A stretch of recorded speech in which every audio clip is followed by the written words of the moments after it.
మీ పిల్లల డాక్టర్ కల డబ్బు వల్ల ఆగిపోవద్దు. కేవలం 18 లక్షల నుంచి ఎంబీబీఎస్ విదేశాల్లో.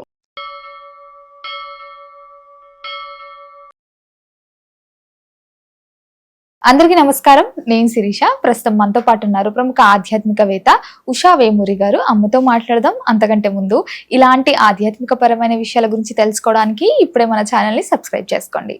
నమస్తే అమ్మ. నమస్తే అమ్మ. ఆషాఢ మాసం ప్రారంభం అయిపోయింది. ఆషాఢ మాసం శూన్య మాసం అని కూడా అంటుంటారు. అసలు ముహూర్తాలే ఉండయి.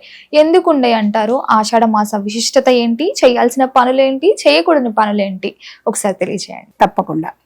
ఇది ఆషాఢ మాసం అంటేనే శూన్యమాసం అని ఎందుకంటారంటే కొన్ని ఆ గ్రహాలు తిరుగుతూ ఉన్నప్పుడు, సూర్యుడి చుట్టూ భ్రమణం చేస్తున్నప్పుడు మంచి గ్రహాలు ఏదైతే ఉన్నాయో దానివల్ల మానవాళికి ఆరోగ్యపరంగా, ఆధ్యాత్మిక పరంగా అన్నిటికీ సహకరించే మాసాలనేమో ఉత్తమమైన మాసాలుగా చెప్పారు.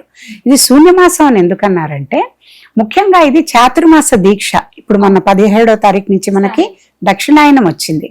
దక్షిణాయనంలో మనము వీళ్ళందరూ పీఠాధిపతులు వాళ్ళు కూడా ఒక దగ్గర ఉండేటట్టుగా తిరుగుతూ ఉంటారు. మామూలుగా వాళ్ళు సంచారం చేస్తారు. పీఠంలో ఉండకుండా అన్ని చోట్లకి ప్రచారాల గురించి వెళ్తూ ఉంటారు. కానీ ఆషాఢ మాసం వచ్చింది అంటే ఎక్కడికి వెళ్లకుండా ఒక దగ్గర ఉండి అక్కడికి అందరినీ పిలిచి చెప్తూ ఉంటారు అన్నమాట. దీక్షలాగా చేస్తారు. అది ఏంటంటే 4 నెలలు చాతుర్మాసం దీక్ష వాళ్ళు చేస్తారు. మళ్ళీ ఎప్పుడు మనకి ఇది ముఖ్యంగా చెప్పేది ఏం చెప్తారంటే అసలు ఆషాఢ మాసంలో శయన ఏకాదశి రేపు వస్తుంది కదా మనకి, తొలేకాదశి అని. ఆ రోజు విష్ణుమూర్తి నిద్రలోకి వెళ్తారు అని. ఇది విష్ణుమూర్తికి చాలా ముఖ్యమైన నెల ఈ మాసమా, ఆషాఢ మాసం. అయితే విష్ణుమూర్తికి ఏం చెప్తారంటే ఆయన యోగ నిద్రలోకి వెళ్తారు. అంటే భగవంతుడు నిద్రపోతే అసలు సృష్టికి చాలా కష్టం. నిద్రపోవడం అనేది ఉండదు. కాకపోతే యోగ నిద్ర అంటే ప్రపంచాన్ని ఎలా అయితే సృష్టి, స్థితి, లయ 3 కారణాలు భగవంతుడి 3 విభిన్నమైన రూపాలుగా ఉన్నాయి కాబట్టి ఆ స్థితి కారకుడైన విష్ణుమూర్తి ఆయన యోగ నిద్రలోకి వెళ్తాడు. ఈ స్థితిని నేనంతా కంటిన్యూ చేయడానికి ఏం చేయాలి? యోగ నిద్ర. అంటే వీళ్ళ ముగ్గురికి మళ్ళీ హెడ్ ఒక ఆవిడ రాజరాజేశ్వరి, పరాత్పరి అమ్మవారు ఉన్నారు. ఆవిడ ఏమి డెలిగేట్ చేస్తే ఈ ముగ్గురు ఆ పనులు చేస్తారు. అసలు మెయిన్ థింగ్ అన్నమాట. అంటే ఆది పరాశక్తి అని మనం ఏదైతే అంటామో ఆవిడ వీళ్ళ ముగ్గురికి 3 డిఫరెంట్ పనులు ఇచ్చారు. విష్ణుమూర్తికి, శివుడికి, బ్రహ్మకి, ముగ్గురికి కూడా. సృష్టించడం బ్రహ్మ పని అయితే స్థితి చేయడం అంటే కంటిన్యూ చేయడం, సస్టైన్ చేయడం ఏమో విష్ణుమూర్తికి పని అయితే, లయ చేయడం అంటే ఎండ్ చేసేయడం. పుట్టిన ప్రతిదీ గిట్టాల్సిందే కదా, కాబట్టి అది ఎండ్ అయితే గానీ కొత్తది మళ్ళీ రాదు. కాబట్టి లయ చేయడం ఏమో శివుడికి ఇచ్చారు. ఈ 3 రకాల పనులు ముగ్గురు చేసుకుంటూ ఎవరి పని వాళ్ళు చేసుకుంటూ ఈ విశ్వాన్నంతటిని ముందుకు తీసుకెళ్తున్నారు. యోగ నిద్రలోకి వెళ్ళి ఆయన, ఎందుకంటే భూమిలోంచి పుట్టే ప్రతి కణం కొత్త క్రాప్స్. ఇప్పుడు మనకి ఏరువాక పున్నమి అని కూడా మొన్న నెల మనం చేసుకున్నాం, జూన్లో. అవును. ఆ ఏరువాక పున్నమి రోజు వీళ్ళు ఏం చేస్తారు, రైతులందరూ మళ్ళీ అన్ని నాట్లు వేసుకుని వాన వచ్చేసరికి రెడీ పెట్టుకుంటారు. చక్కగా వాన వస్తుంది, పంటలు. అలా ప్రతి దానికి ఒక రైమ్ అండ్ రీజన్ ఉంది. మన దాంట్లో రిధం ఉంది. మన సనాతన ధర్మంలో చెప్పేదానికి ఏది కూడా సొంతగా ఎవరు మనుషులు పెట్టిన వాళ్ళు కాదు. ఋషులు దర్శించి వేదాల్లో ఏదైతే ఇవ్వబడిందో వాటిని వాళ్ళు దర్శించినట్టుగా మానవాళికి చెప్పుకుంటూ వస్తుంటే అది అలా కొన్ని లక్షల సంవత్సరాల నుంచి అలా కంటిన్యూ అవుతూ ఉంది. ఇంకా ముందు మనిషి పుట్టాక ముందు నుంచి కూడా అలా కంటిన్యూ అవుతూ ఉంది. అది మనం తెలివైన వాళ్ళు ఏం చేస్తారంటే దాన్ని మనం మేలు కోసం చెప్పారా, మనకి హాని చేయడానికి చెప్పారా చూసుకుని వివేకవంతుడు ఎప్పుడు మేలు కోసం చెప్పినవి కంటిన్యూ చేసుకుంటూ ముందుకెళ్తూ గ్రహిస్తూ ఉంటారు. ఏంటి శాస్త్రం ఆ ఊరికే వాదన కాదు, ఎందుకు చేయకూడదు అని అడిగారు అనుకోండి, చెప్పగలిగేటట్టు ఉండాలి. అంటే ఇప్పుడు మనకి ఆ సూర్య సంక్రమణం మనకి మకర రాశిలో వచ్చినప్పుడు మకర సంక్రాంతి అని చెప్తుందని చెప్పుకున్నాం. అలాగే మనం ఏ నెలలో ఆ రాశిలోకి అది ప్రవేశిస్తోందో ఆ రాశిలో జరిగే మార్పుల్ని బట్టి ఆరోగ్యపరంగా, ఆధ్యాత్మిక పరంగా, తినేందుకు భోజన విషయంలో అన్నీ కూడా అలా పెట్టారు. అది గొప్పతనం. సో ఆషాఢ మాసంలో ఏం చెప్పారు, చాలా లైట్ గా వానకాలం వస్తుంది, వర్షాలు పడతాయి. ప్రతి వాళ్ళు మీరు గమనించి ఉండొచ్చు, మీకు తెలిసినా తెలియకపోయిన శాస్త్రం గట్ డిజార్డర్స్ తో, తర్వాత డయేరియాలతో, జ్వరాలతో, జలుబులతో బాధపడతారు. అవునా కదా? మీరు మామూలుగా చూడండి. వర్షాకాలం కదా, కొత్త నీరు వస్తుంది. ఆ కొత్త నీరు వచ్చినప్పుడు ఆ కొత్త నీరుతో వచ్చే వైరస్లు, దోమలు, ఈగలు, వాటి ద్వారా వచ్చే రోగాలు ఏదైతే ఉన్నాయో ఆ రోగాల నుంచి మనం రక్షించుకోవడానికి అని చెప్పి ఆహార నియమాలు పెట్టారు. తర్వాత అంతకు ముందు నెల మనకి పెళ్లిళ్ళు అవుతాయి, ఆషాఢ మాసం ముందు నెల, అవునా? అంతవరకు ముహూర్తాలు ఉన్నాయి. మొన్నటి వరకు కూడా పెళ్లిళ్ళకి వెళ్ళొచ్చాం మనం, జూన్ వరకు, జ్యేష్ఠ మాసంలో. జ్యేష్ఠ మాసం వరకు కూడా మనకి ఈసారి అధికం వచ్చింది, అప్పుడు కూడా లేవు. అధిక మాసంలో ఏం చెయ్యరు, అది క్యాలెండర్ లో వచ్చే మార్పుల్ని సర్దడానికి అని చెప్పి అధిక మాసాలు లెక్కించి పెడతారనమాట. ఒక్కొక్కసారి ఒక్కొక్క నెల అధిక మాసం కింద వస్తుంది. సో ఇప్పుడు నిజ జ్యేష్ఠ మాసంలో ముహూర్తాలు అయిపోయాయి. కొత్త పెళ్లి కూతురు కొత్త పెళ్లి కొడుకు ఉంటారు.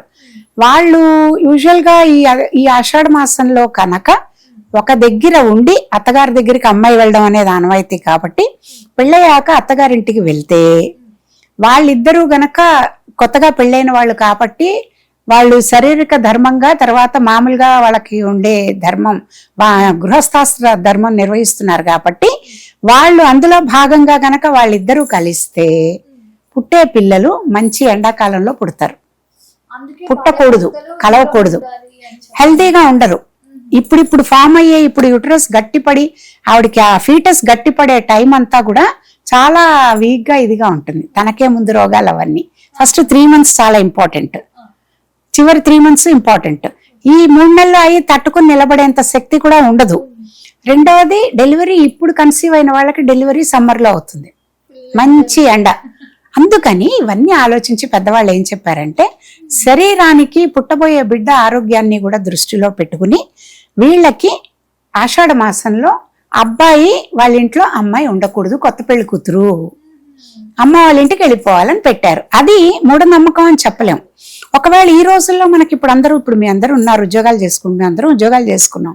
మరి మేము ప్రతిసారి మేము ఇలా పెళ్ళవంగానే మేము వెళ్ళి అమ్మ వాళ్ళు ఊరు వెళ్ళిపోతాం అంటే లీవులు కానీ వేరే ఇది కానీ పాసిబిలిటీలు చూడాలి కదా. సో ప్రాక్టికల్ గా ఆలోచించినా కూడా ఈ రోజుల్లో భార్యాభర్తల దగ్గరే ఉన్నా, ఒక దగ్గరే ఉన్నా, అత్తగారింట్లో లేకుండా వాళ్ళిద్దరే ఉన్నారనుకోండి, ఉండొచ్చు, తప్పులేదు.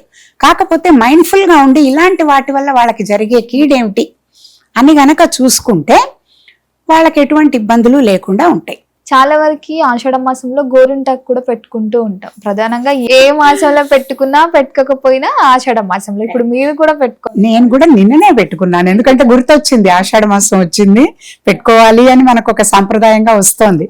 అయితే ఎందుకు అలా పెట్టారు అంటే, నీళ్లల్లో మనం ఇందాక అనుకున్నట్టుగానే మనం నీళ్లల్లో నాని పనులు చేస్తూ ఉంటాం ఆడవాళ్ళం కదా, అవునా?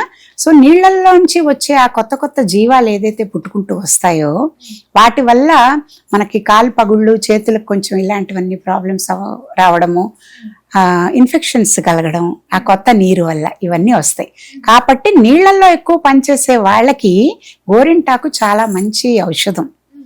గోళ్ళు పుచ్చిపోకుండా, తర్వాత చేతులకి పగలకుండా, ఇన్ఫెక్షన్స్ రాకుండా, పసుపు ఎంతటి ఆరోగ్యవంతం, తర్వాత సౌభాగ్యం కూడా గోరింటాకు. ఇప్పుడు మనం పెళ్లిళ్ళకి కూడా ముందు ఎందుకు పెట్టుకుంటాం, సంగీత్ అని, మెహందీ అని ఈ రోజుల్లో మనం వేడుకగా చేస్తున్నాం. మన ఇందులో పద్ధతుల్లో చెప్పేటప్పుడు గోరింటాకు పెళ్లి కూతురుతో పాటు అందరూ కూడా పెళ్లి ముందు పెట్టుకోవడం అనేది సౌభాగ్య లక్షణం. మంగళగౌరికి ఎలా అయితే పూజ చేస్తామో పెళ్లి ముందర, అట్లాగే మనం గోరింటాకు కూడా మంగళకరమైన కార్యం ఇంట్లో ఏం జరుగుతున్నా గోరింటాకు పెట్టుకోవడం అనేది ఆనవాయితీగా వస్తుంది.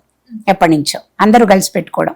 సో ఆ నీళ్లలో తడిసిన మనకి ఒంట్లో ఎండాకాలం అంతా అయింది కదా, ఆ ఎండాకాలం ఒంట్లో ఉన్న వేడంతా కూడా ఈ గోరింటాకు పెట్టుకుంటే లాగేస్తుంది, బయటకు వచ్చేస్తుంది, ఒంటిని బ్యాలెన్స్ చేస్తుంది. ఇన్ని రకాల ఉపయోగాలు ఉన్నాయి. ఏది మనం అనుకునే మామూలు కెమికల్స్ తో పెట్టుకునే గోరింటాకు కాదు, ఆకు.